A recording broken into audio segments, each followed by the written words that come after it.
Hello，大家好，我係毛毛。我哋依家響順德大良啊，今日咧帶大家去飲早茶啊，係一個順德大良觀眾非常之推薦嘅店嚟㗎。之後咧仲會去逛清暉園嘅。Go！呢間咧就係大良觀眾強烈推薦嘅大門宮啦。佢話係大良最正嘅懷舊點心茶樓啊，仲話係秒殺安利哥嘅永利㗎。希望就唔好令我失望啦。分咗好多個區㗎，而茶樓咧係喺右側呢度嘅，分1樓同2樓。別名咧係叫做小公館嘅。睇睇環境，中間係個大消佛喎。我哋就行樓梯上去啦，暫時未見到有電梯嘅。每個角落咧都做咗園林佈置嘅喎，好精緻㗎。兩位啊，坐低睇一睇菜單。咁周一到周五10點半之前離席咧係免茶位費嘅喎。茶位費嘅話咧，大廳其實最平嘅係5蚊雞，貴啲咧就8蚊雞。佢嘅裝修雅致，佢嘅點心明明咧都好雅致㗎。最平嘅咧係80，最貴嘅咧係鸚鵡29，全部咧係以雀嘅名咧作為點心嘅點數嘅。咁呢份咧係佢嘅主要嘅點心紙，而呢份咧係呢度嘅特色懷舊點心紙啊。咁啊寫明全手工研製嘅，一共係有12款嘅。比較少見嘅咧係鵪鶉乾蒸燒賣、懷舊軟果蒸鬆糕、傳統臘腸卷、蠔皇鮮竹卷、雪山糖沙翁，仲有個豬潤燒賣啊。一共係12款嘅，全部都有配套。咁咧，我哋會點翻幾款嘅。不過咧，依家就詳細嚟睇睇佢嘅主要點心紙先啦。有唔少個種類㗎。咁而且咧係有唔少嘅新品嘅，好似富貴瀨尿蝦、流心牛角包、花膠燒賣都係新品嚟嘅。咁我覺得比較少見嘅咧係呢個富貴瀨尿蝦，真係我第一次見用瀨尿蝦嚟做蝦餃㗎咋，好過癮啦！一定要點。我就中意你時不時出新品嘅點心茶樓啊，證明個廚師咧有翻工，認真嚟學習改良一下。咁除咗呢啲糕點之外咧，隔離嘅桌類咧肯定有嘅就係灼菜心啦。咁灼菜心咧就可以同雲吞啦、豬雜啊一齊嘅，大家按喜好揀咯。特色美點嗰度咧就係順德呢邊嘅特色食物啦。呢個家鄉貧婆角啊，就係我哋之前食過嘅趺啦。因為嗰塊葉咧我查過啦，原來係叫貧婆葉啊，亦都有啲地方會叫平婆葉嘅。攞佢嚟包入邊嘅好似糯米糍咁嘅嘢，就可以吸收到貧婆葉嘅味道啦。咁甜蜜嗰邊咧就係甜點啦，比較特別嘅咧係指天使葡萄，睇上去咧似係幫我搣好晒呢啲提子啊，唔知係咪咧？搣咁大盤喎，都幾嘥功夫㗎喎。咁仲有拉腸啦，有粥啦，有蒸糕啦，種類唔少㗎，而且大部分係有配圖㗎，保證睇得明啦。睇完咗呢版，我哋睇睇反面嘅。背面呢頁咧就有啲正餐嘅菜式啦。咁燒味咧都係11點鐘之後先至開始供應嘅。咁有炒粉啦、炒麵啦、牛雜煲啦、油鹽煲仔飯啦，種類都唔少㗎。大家要按喜好揀，因為呢度菜式真係好多。經典蜂巢炸芋果16蚊一份咧，係有3件嘅，飛得非常之靚，而且睇得出咧係炸咗2次㗎。入邊嗰層咧緊實一啲，外邊呢層飛到啊！成個飛甩雞毛咁嘅樣啊，有啲似以前啲飛仔嘅髮型啦，好靚嘅。試下個味道咁就，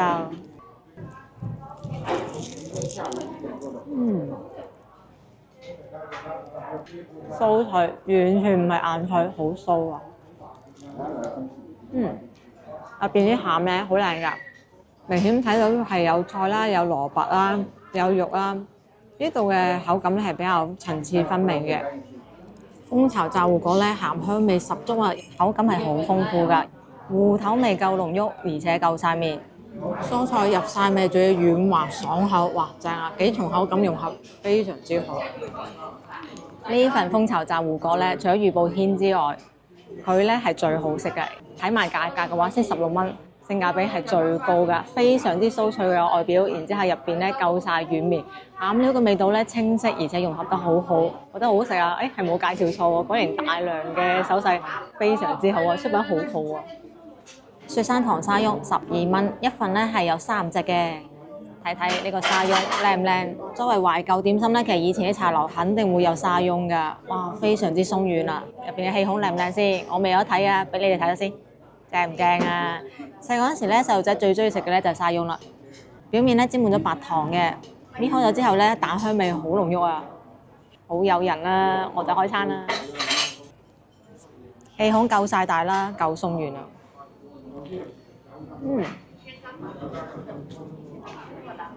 但係外面非常之脆，哇！呢度炸嘅嘢好好啊，火候控制得啱好，外面足夠酥脆，要做嘅效果佢全部達到晒，仲要咁嘅收費，我全部10零蚊喎，好滿意啊，性價比好高。呢個廚出鳳情，唔單止正餐好食，連點心都咁優秀啊！點比啊？10幾蚊嘅收費真係唔話佢性價比最高都好難啦，真係好好食。糖夠晒細啊，好軟綿啊，唔會甜到你牙痛噶。最緊要入邊嘅蛋香味非常之濃郁，外邊咧係夠晒脆嘅，好酥啊，入邊又夠軟綿喎，口感融合得係好好噶。10幾蚊嘅收費，呢個沙翁好滿意，同以前食到嘅細個中意嗰種係一樣噶。豬潤燒賣23蚊一籠咧，亦都係有3嚿嘅，賣相好靚啊！因為每嚿豬潤都係非常之大塊噶，咁上面咧插咗支旗仔嘅，好可愛啊！你睇睇，其實成個造型咧係咁樣樣嘅，無論係上面嘅豬潤定下邊嘅肉咧，充滿咗汁水，而且仲有腐皮喺底嘅。我就開餐啦，我就唔客氣啦，係咪懷舊點心都係全部組合式，而且係特別大一嚿嘅咧？實在太大嚿啦，所以我都係拆開咗分開試啦。一啖燒賣，好新鮮鬼牙！豬肉亦都係非常之多汁水嘅，同蝦融合埋一齊，好鮮味。上面嘅豬肉洗得好乾淨，冇異味啊，兩者融合埋一齊咧，滿滿嘅肉感啊！豬潤大塊軟滑，洗得乾淨，而且係熟得啱啱好嘅，口感非常之一流啊！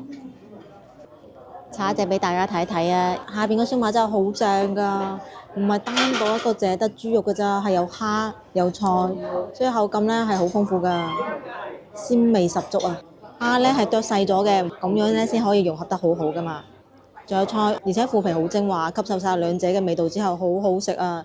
增加咗呢個軟滑嘅口感，成分咧係好有心意嘅。而且豬潤熟得啱啱好啊！咁大塊豬潤掌握得咁好，真係好正啊！呢度啲點心師傅好勁啊！懷舊雞雜16蚊係有2件嘅，咁係用腐皮嚟包咗芋頭啦、雞啦，哇！好重嘅呢份香菇片，而且係好大嘅香菇片啦。成分咧係好飽滿嘅，又係一個巨型點心啊！腐皮咧就薄如禪液。入邊嘅餡料咧係清晰可見㗎，醬汁係好濃郁㗎，聞到鹹香嘅味道嘅，吸收晒醬汁嘅精華之後咧，色澤咧係好誘人㗎。咁我就試下試味道啦，又係非常之大嘅一口啊！菇片大塊軟滑入味，有好濃郁嘅菇香味啊！雞肉嘅話咧就有少少鹹嘅，但係唔怕有臘肉嘅味道嚟搭救，因為臘肉咧好香濃。咁外面嘅腐皮咧吸收晒呢啲嘅精華。口感咧亦都係夠晒滑嘅，芋頭好粉，不過咧整體嚟講係真係太大一嚿啦，成身好艱苦啊！拆開一隻俾大家睇睇啊，因為咁複雜嘅組合，唔拆開點睇真啲咧？芋頭啦、叉燒、菇片同埋有雞肉啊，菇咧係好大嚿㗎，睇得出係有比例嘅，見唔見邊個大邊個細？如果想仿製一下嘅，就要睇清楚呢個比例啦。不過最正咧，真係佢個汁啊！醬汁整體咧就以鹹鮮為主，有少少嘅胡椒味。呢度嘅調味咧，全部都好有層次啊，唔單一㗎。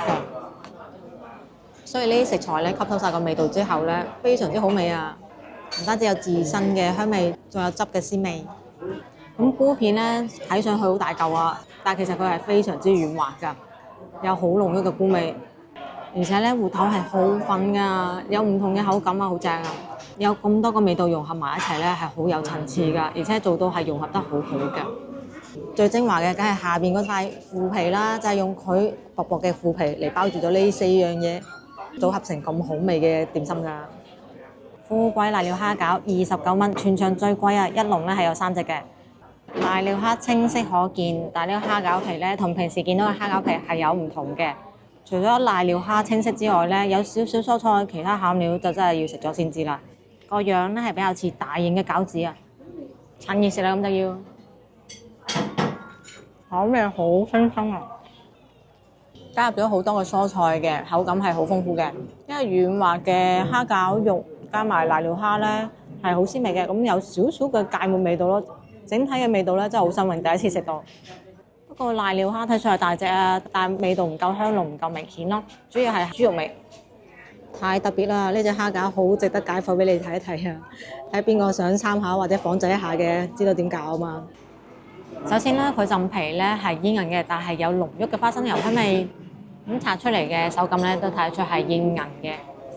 入邊咧有好大隻嘅瀨尿蝦，瀨尿蝦其次啊，下邊嘅肉咧比較有特色啊，係用咗蝦滑撈埋啲肥豬肉㗎。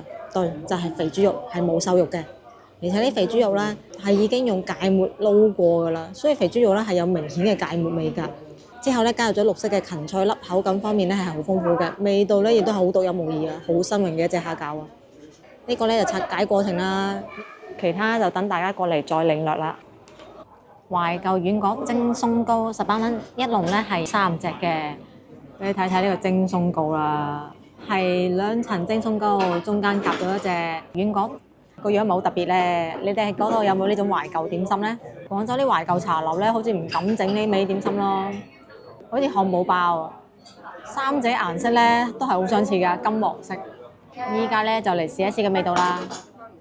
有冇講錯咧？懷舊點心都係組合型嘅，而且好大一份啊！呢個係咪舊陣時嘅漢堡包咧？入邊係甜㗎，豆沙餡料，見唔見紫紅色嘅豆沙？鬆糕咧就差咗少少啦，唔夠鬆軟啊。係比較煙韌嘅，你睇黐得幾開心。口感方面咧係比較似倫較糕嘅，而且發酵味咧有啲重啊。咁而入邊嘅軟角咧就唔錯啦，軟角外皮咧夠煙韌，入邊嘅豆沙餡咧起晒沙嘅，口感係好軟滑嘅，就係味道有少少偏甜咯。不過總體嚟講咧，呢份唔係太滿意咯，太過普通啦。食飽就埋單啦，6款點心2人茶位，一共係使到114蚊嘅。係咪非常之抵食先？6款點心得2款係超過20蚊，全部都係10零蚊咋。而且懷舊點心做法咁複雜，先收呢個價，性價比真係好高。所以大門公小公館嚟飲早茶咧，我係5星推薦㗎。咁點心之中咧，經我食咗6款，有5款咧係懷舊點心，1款咧係新式點心。懷舊點心之中5星推薦嘅係沙翁啊，真係好好食啊！外邊嘅糖咧非常之軟綿，而沙翁咧係好有大香味㗎，好好食啊！就算大個食翻咧，都係覺得非常之美味啊！咁除咗呢個係5星推薦之外咧，蜂巢炸糊角都係5星推薦㗎，因為佢除咗比廣州嘅米芝蓮2星差咗少少之外咧，係真係完美㗎，而且佢賣得平好多啊！人哋第一名嘅係貴佢好多㗎，呢度先至10幾蚊啫喎。而其他嗰幾款點心咧唔係差嘅，只不過係因為個人喜好，所以俾唔到滿分佢啫。例如個豬潤燒賣啊，同埋個雞扎咧都係好好味㗎，起碼有個4星推薦㗎。只不過個人喜好問題，所以俾唔到滿分啫。至於個新式點心，實在係太新啦，我仲未食得慣個味道啊！有興趣嘅可以嚟試一試嘅，因為喺外面咧真係見佢唔到啊，我都係第一次試到咋。咁真係非常之感謝呢位觀眾嘅推薦啦，今餐茶咧飲得非常之滿意啊！咁美食咧就係多交流嘅，我哋依家咧就出翻去清暉園逛一逛啦。清暉園最精美嘅圖所咧，其實就喺門口呢度，唔使收門票入去睇㗎。呢個咧就八角碧烈池噴泉啦，咁係由4條龍做主體構成嘅。分咗3層，第2層咧係有6條鯉魚嘅，而最上面嗰層咧亦都係有4條龍。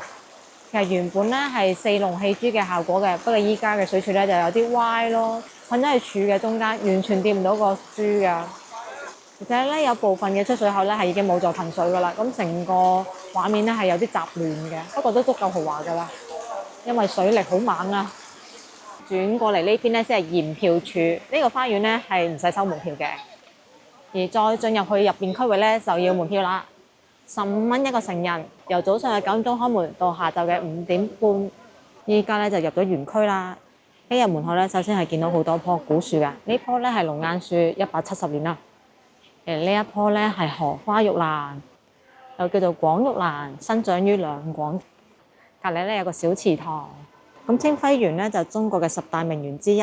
咁講中國嘅10大名園，我覺得大家可能淨係識得北京嘅頤和園啦。咁我哋講嶺南嘅4大名園啦。清暉園咧就係4大名園之首，仲有個3大，大家知唔知道咧？俾你諗諗啦。好啦，諗完啦，開估啦。就係番禺嘅餘蔭山房、佛山嘅良園、東莞嘅海園。咁呢3個咧就有機會再同大家介紹啦。清暉園咧就面積好大㗎，有成2.2萬平方米。最大嘅特點咧就係大園套小園，景中有景，幾乎咧係有齊晒中國嘅古典園林建築形式㗎。就好似一間古建築博物館咁樣啊。咁我哋之前咧就詳細介紹過陳家祠啦。陳家祠咧就係嶺南祠堂嘅巔峰之作，而清暉園咧就係嶺南園林嘅巔峰之作啊。不過各位觀眾可以放心，清暉園咧就唔好似陳家祠咁樣做咁詳細嘅介紹嘅，唔係又要講幾期影片啦。建築風格咧就唔過多介紹啦，咁一路逛一路同大家講下清暉園嘅故事啊。呢一度咧係佢最大嘅祠堂啊，咁入邊咧有好多鯉魚嘅，仲有好多水鴨嘅，而且係難得一見嘅真水鴨啊。清暉園咧就明代嘅建築，原本咧係明末狀元王士進喺1921年起嘅皇氏花園。咁去到清朝乾隆年間，王氏咧就家道中落，慢慢咁樣就敗晒全部家產啦。清朝嘉慶10年咧，即係1805年，清朝進士龍應時咧就買低咗王氏花園啦。龍應時瓜咗之後咧，就開始分身家啦。咁咧係分成咗南面、中間同埋北面3份嘅。大仔同埋拉仔咧都係一人一份㗎，真係證明咗拉仔拉心肝啊！而北面嘅記載咧就有啲複雜啦。二仔同埋三仔咧係爭崩頭㗎，最後咧係由個孫龍新該咧繼承咗北面嘅，因為佢嘅字咧叫做楚香，所以咧就起咗楚香園啦。而四仔龍庭新咧係攞咗南邊嘅庭院嘅，佢咧係將佢改建成為咗以住人為主嘅庭院，就係有大屋小花園咁樣啊。咁因為龍庭新嘅仔咧龍元熙官職咧就係太常寺卿，所以佢嘅呢個花園咧就叫做龍太常花園啦。咁去到民國嘅時候，龍太常嘅後人咧就家道中落，咁喺1926年咧，龍太常花園就賣俾咗一個養蠶嘅商人啦。買咗之後咧就掛咗個寫住廣大嘅招牌啦，所以咧就叫做廣大園啦。而大仔龍庭懷咧就攞到咗王氏花園嘅中間部分啦，中間咧亦都係最大嘅。大仔點都係要分大份啲嘅，咁呢部分咧就係真正嘅清暉園啦。而其他嘅咧都係1959年之後新起嘅，因為大仔咧就唔想再做官啦，想退休服侍已經好老嘅媽媽，等佢可以安享晚年。咁就將中間部分咧係起到好靚㗎，仲請咗同期嘅進士江蘇書法家李兆樂咧題寫咗清暉園呢個園名。咁呢個咧係我最中意嘅。有冇人知道點解要提清暉呢？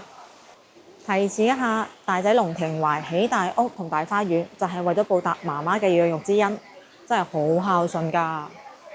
咁樣估到未呢？其實咧就取自唐代萬交嘅遊子吟啦。咁應該大部分觀眾都係有聽過嘅。慈母手中線，遊子身上衣。臨行密密縫，意恐遲遲歸。誰言寸草心，報得三春暉。呢個咧就係清暉園嘅原名由來啦。之後咧經過佢嘅仔、孫、曾孫幾代人嘅精心設計同埋擴建，直到二戰時期，龍氏家族咧就去咗海外，咁清暉園咧就開始慢慢破敗啦，一直咧係荒廢到1959年嘅。當時嘅廣東省委書記陶鑄咧就決定修復清暉園。重修之後嘅清暉園咧就唔單止將曾經屬於龍家嘅楚香園同埋廣大園合併，仲有龍家嘅戒美堂、楊家嘅敬勤堂都合埋咗一齊㗎。擴建之後咧，清暉園嘅面積由原本嘅6600平方米擴大到9795平方米㗎。修復之後嘅清暉園咧就接待過好多名人大佬㗎，鄧小平、趙紫陽、胡耀邦、李宗仁、郭沫若、何香凝。1996年嘅時候咧，又開始擴建啦，咁由1萬平方米唔到變成咗22000平方米嘅。2005年嘅時候咧，又重新翻新過。依家咧就介紹完咗清暉園嘅歷史啦，係唔係明白點解我唔詳細介紹建築嘅特點呢？因為大部分咧都係新起㗎，雖然新起，不過都幾靚下嘅。依家門票咧只需要15蚊，所以逢週末假日咧係好多遊客會過嚟行行睇睇、逛逛、影相、傾偈㗎，係一個好熱鬧嘅園。中式嘅石刻窗花題咗詩，更加雅致啦。最精緻嘅咧係有陽光嘅時候，唔單止窗靚，地下都係五彩繽紛㗎，圖案精緻。牆上邊咧亦都掛咗木雕嘅，但木雕顏色咧就已經有啲甩漆啦。光同影嘅遊戲從來都係最精心、最奪目嘅。呢個石刻窗花嘅效果係咪好靚呢？清暉園嘅細節咧，我覺得係遠遠比唔上陳家祠㗎。陳家祠嘅木雕啊、灰塑啊係好精細㗎。而清暉園嘅咧就已經冇咩細節㗎啦。睇得出佢嘅建造成本咧係比陳家祠低好多㗎，特別喺木雕上面啦，好明顯啦。兩者嘅建築成本咧差距有啲大啊，特別係依家定期維修塗咗色之後咧，好明顯清暉園嘅做工咧係比較差啲嘅。呢間咧就係清暉園最豪華嘅建築啦，狀元堂，金碧輝煌，古木色搭配金色，仲有紅色嘅燈籠，係咪好靚咧？咁但係細睇啊，精細度咧真係比唔上陳家祠咧，只能話係家庭式嘅榮華富貴啊！分咗兩個部分嘅，後邊呢個廳咧係展示咗狀元嘅服飾啊、雕像嘅。呢位咧就係清暉園嘅首任主人黃士進先生啦，咁係當時嘅狀元嚟嘅，係順德建縣以嚟嘅第一位狀元啦。咁順德咧就古來就有呢個狀元之鄉嘅稱號啊。由古至今係出咗好多狀元嘅，而廣州就出咗一個嘅咋，真係唔好講，我哋識揾錢就得啦。除咗可以有睇嘅景色之外咧，仲係有玩嘅景色㗎，好似呢啲假山咁啦。細嗰陣時可能啲孫啊、侄啊就好中意喺度玩嘅，依家啲細路仔都係好中意喺度玩嘅。不過玩呢山嗰陣時咧就要注意安全啦，因為下邊係有水㗎。花基上面咧全部都係有灰塑㗎，而且可以近距離咁樣睇一睇啊！唔係講笑，呢個粗糙程度咧實在太明顯啦！你睇呢班燕子嘅小眼睛啊，實在係唔夠靈動啊！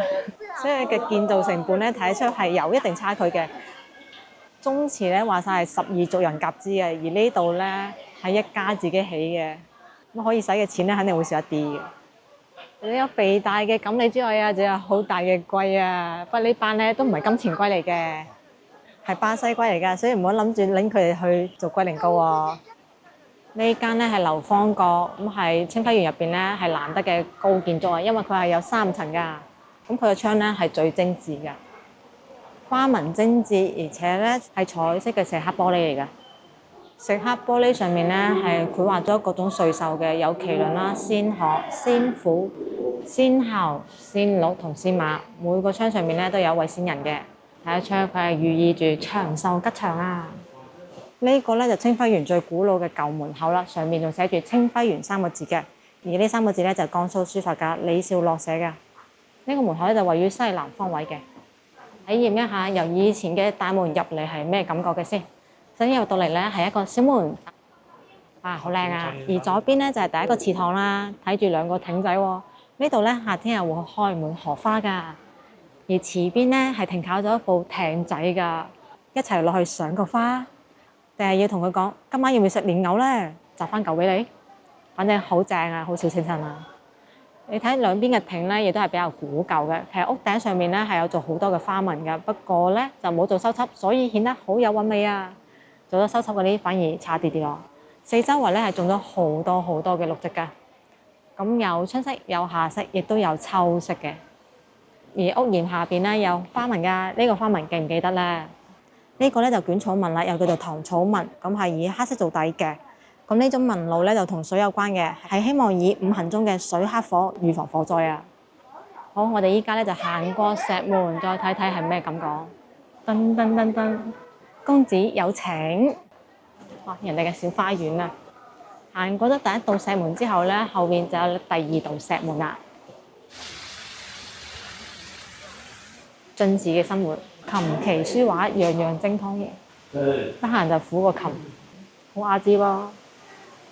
進士書房出嚟咧，哇，景色好靚。首先有一棵古樹啦，呢棵龍眼樹，隔離有個古井，後邊仲有個仙桃窗，園中有園，景中有景啊！窗睇過去話好靚咧。咁先睇到嘅景色咧，就喺竹院呢度，而背面寫嘅咧係紫苑。門嘅一周咧都繪畫咗花草嘅裝飾嘅，咁上面係提咗對聯嘅。我哋繼續逛啦。紫苑呢部分咧，我覺得好精緻啊，都係透露住園中有園、景中有景呢個概念嘅喎。窗咧係做咗呢種半遮蔽形式，有私密性之餘又有景色可以睇。就好似一道美食咁樣啊，幾種口味夾埋一齊，更加有層次，睇起身更加襟睇啊！歸記錄係作為書房展示，紙筆墨文房4寶喺度寫字真係好舒適啊！行到入嚟係咪連講嘢都要細聲啲咧？嗰種文人氣息滲透住我啊！而對面咧就小蓬營啦，係一個捉棋嘅場景啊！呢度咧係清幽好多㗎，而且佈置嘅場景咧冇攔住，可以比較親近咁樣睇一睇啊！以前啲人捉棋嘅情景就係咁樣，隔離咧係一個好大嘅百壽土木雕，不過咧就已經有啲甩色啦，顏色係比較淺嘅，而且有啲發黃嘅感覺。咦，陳家子見到嘅白蟻檢測儀器呢度都有喎，睇嚟所有古建築咧都已經廣泛咁樣使用咗呢種白蟻監測儀器㗎啦。佢咧係放咗啲好吸引白蟻嘅木，然之後等佢哋咧優先食咗佢。邊度檢測到嗰嚿木頭俾人食咗咧，佢哋就會喺嗰個地方度集中擊殺啊，杜住佢哋可能會侵蝕呢個古建築嘅可能。每一個池塘入邊咧都係有養魚㗎，好活潑啊，養嘅都係唔同嘅魚。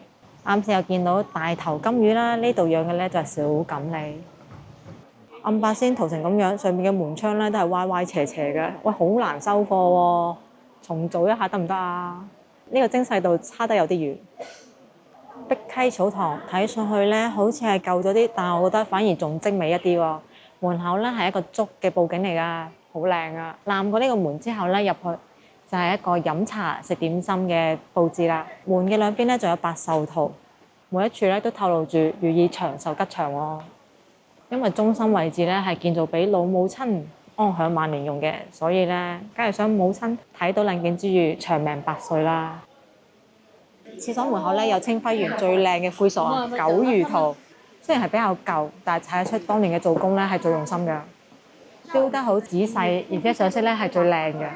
喺圖案嘅兩邊咧，亦都係有提絲嘅，未經過維護嘅仲有味道喎！你睇靚幾多？雖然係舊咗少少，顏色淺咗啲啲，但係睇得出個精細度高好多啊！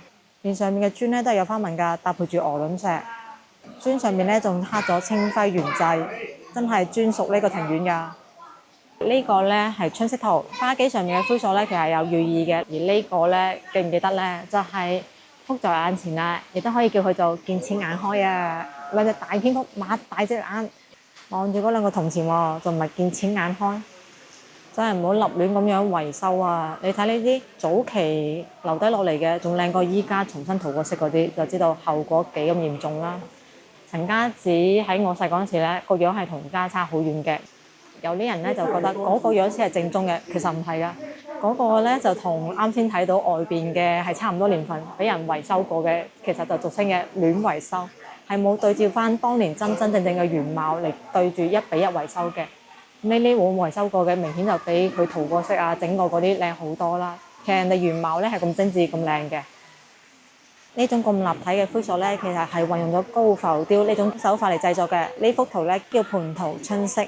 呢個形態咧先係以前老太太睇到嘅景色啊，真係好靚，所以唔好立亂修復啊！呢個小庭院有趣喎，係有2個盆景喺度，咁啊上邊咧係種咗竹嘅，而下邊咧係做咗竹相關嘅灰塑嘅，係有故事情景㗎。呢個咧係鄭板橋上竹，佢咧出名寫詩寫竹相關嘅，寫得特別好，話像小肥豬一樣咁肥嘅錦鯉啊！唔係工作人員想佢哋咁肥㗎，有啲3脂高㗎。你哋要好好做運動啊！其實呢度咧係禁止餵魚嘅，園區入邊咧係有棟咗警示牌嘅，亦都有各種各樣嘅提示。不過咧都係有好多人堅持餵啊，餵到佢哋咁肥大啊！咁呢個池塘上邊咧係有最充滿秋色嘅2棵樹嘅，咁而家變咗黃色，好靚啊！清暉園咧就介紹到呢一度啦。中意我視頻想食地道粵菜就關注我頻道啊，點個 like 翻去俾朋友仔，下期見啦，拜拜！